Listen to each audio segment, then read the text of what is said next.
جی السلام علیکم، امید ہے کہ آپ سب لوگ خیریت سے ہوں گے۔ یہ سامنے آپ دیکھ سکتے ہیں کہ نیپرا نے بجلی کی قیمت میں 5 روپے 71 پیسے یعنی تقریباً 6 روپے فی یونٹ اضافہ کر دیا ہے۔ اس سے پہلے خبر آئی کہ وزیر اعظم صاحب نے پیٹرول سستا کر دیا، تو یہ ہم دیکھتے ہیں کہ ایک طرف خبر آتی ہے کہ وزیر اعظم صاحب پیٹرول سستا کر رہے ہیں، حکومت پیٹرول سستا کر رہی ہے، اور دوسری طرف جو ہے وہ بجلی مہنگی ہو جاتی ہے۔ اچھا، خان صاحب کو جناب آج 315 دن ہو گئے ہیں جیل کے اندر۔ جی ہاں جی، 315 دن۔ اور یہ خان صاحب جب گئے تھے جیل میں، اس وقت حکومت کا، اس وقت جو لوگ تھے ان کا اندازہ یہ تھا کہ خان صاحب 10 سے 15 دن بھی جیل میں نہیں گزار سکیں گے، اور جناب ان کے یہ مسائل ہیں، وہ مسائل ہیں، وہ یہ نشہ کرتے ہیں، وہ نشہ کرتے ہیں، اور اسی کے اوپر جناب پوری سیاسی حکمت عملی بنی ہوئی تھی۔ لیکن آج 315 دن ہو گئے، اور 315 دنوں کے بعد ہم نے جب ان کی آڈیو سنی کچھ دن پہلے ہی، جو عدالت میں ان کی پیشی تھی، اس میں جو انہوں نے باتیں کی، اس سے آپ اندازہ لگا سکتے ہیں کہ خان صاحب کا جو اس وقت موقف تھا، اس وقت جو موقف تھا، اس میں کتنی زیادہ تبدیلی آئی ہے یا نہیں آئی ہے۔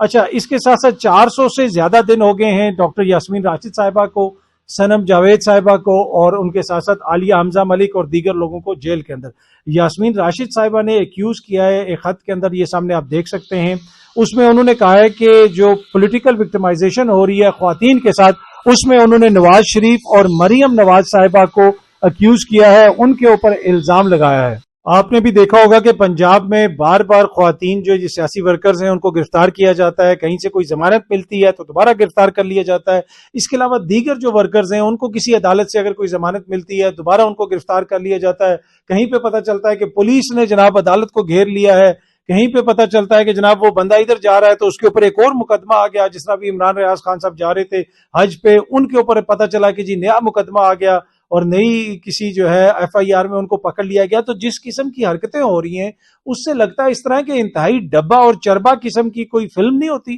جس میں ایک انتہائی جو ہے وہ کنزین قسم کا ولن ہوتا ہے، وہ جناب اس نے کبھی ادھر بندے اٹھا لیا، یہ کر دیا، وہ کر دیا، مطلب اس طرح کی صورتحال ہے، انتہائی مذائقہ خیز قسم کی صورتحال ہے کہ جی ضمانت ہوئی تو ضمانت پہ بندہ رہا نہیں ہوگا، یہ ہوگا تو وہ ہوگا، جج صاحب نے یہ کر دیا تو وہ ہو جائے گا۔ اس طرح کی چیزیں ہم جو کم بجٹ والی، لو بجٹ والی انڈین فلمیں ہوتی تھیں 80s میں اور 90s میں، اس میں اس طرح کا ولن ہوتا تھا جس کو خوفناک بنانے کے لیے اس کا میک اپ بھی کیا ہوتا تھا اور اس کے کپڑے بھی عجیب سے پہنائے ہوتے تھے کہ لوگوں کو لگے کہ یہ بڑی کوئی خوفناک قسم کی چیز ہے۔ تو انتہائی اس قسم کی حرکتیں ہو رہی ہیں، کوئی سمجھ نہیں آ رہا کہ کسی بھی سنجیدہ ملک میں ایسے کیسے ہو سکتا ہے کہ اس طرح کی بچگانہ حرکتیں پر اینی وے یہ سب کچھ ہو رہا ہے، ہمارے سامنے ہو رہا ہے۔ اور ساری صورتحال کا الزام لگایا ہے ڈاکٹر یاسمین راشد صاحبہ نے نواز شریف صاحب کے اوپر اور مریم نواز صاحبہ کے اوپر۔ ویسے نواز شریف صاحب جو ہے پہلے اسٹیبلشمنٹ سے گلے شکوے کرتے تھے، نام لیتے تھے پچھلی اسٹیبلشمنٹ کے، لیکن جب وہ صدر بنے تو اس کے بعد انہوں نے کسی قسم کا کوئی نام نہیں لیا۔ انہوں نے ایک نام جنرل ظہیر الاسلام صاحب کا لیا،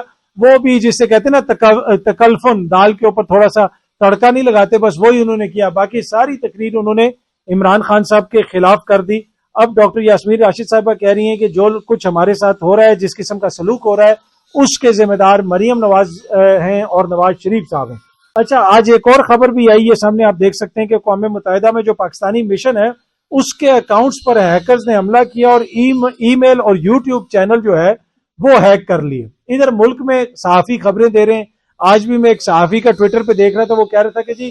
فائر وال انسٹال ہو گئی ہے اور جناب اب یہ ہوگا تو اب وہ ہوگا۔ ایک طرف جناب فائر وال اور ٹیکنالوجی یہ ہوگا کہ لوگوں کو گھروں سے پکڑ لیں گے، یہ پتہ چل جائے گا، اس طرح کی باتیں کر رہے ہیں، اس طرح ڈرا رہے ہیں عوام کو کچھ صحافی دوست۔ اور دوسری طرف سچویشن یہ ہے کہ اقوام متحدہ میں جو پاکستان کا مشن ہے اس کی ای میل اور یوٹیوب چینل جو ہے وہ ہیک ہو گیا ہے۔ تو کیا یہ فائر وال نے اس کو روکنے کے لیے نہیں کیا؟ اس لیے کہ فائر وال تو ہوتی ہے کہ جناب ملک کے دشمنوں کو روکنے کے لیے۔ اب سوشل میڈیا پہ بچوں کو روکنے کے لیے اگر حکومت فائر وال بنا رہی ہے، اب اس کا کیا نتیجہ نکلے گا یہ تو آنے والے دنوں میں ہی پتہ چلے گا۔ لیکن ادھر ہیکرز نے جناب یہ چیز ہیک کر لی۔ اب اس فائر وال کے اوپر کتنے ڈالرز لگے ہیں، کہاں سے یہ فائر وال آ رہی ہے؟ اگر یہ فائر وال آ رہی ہے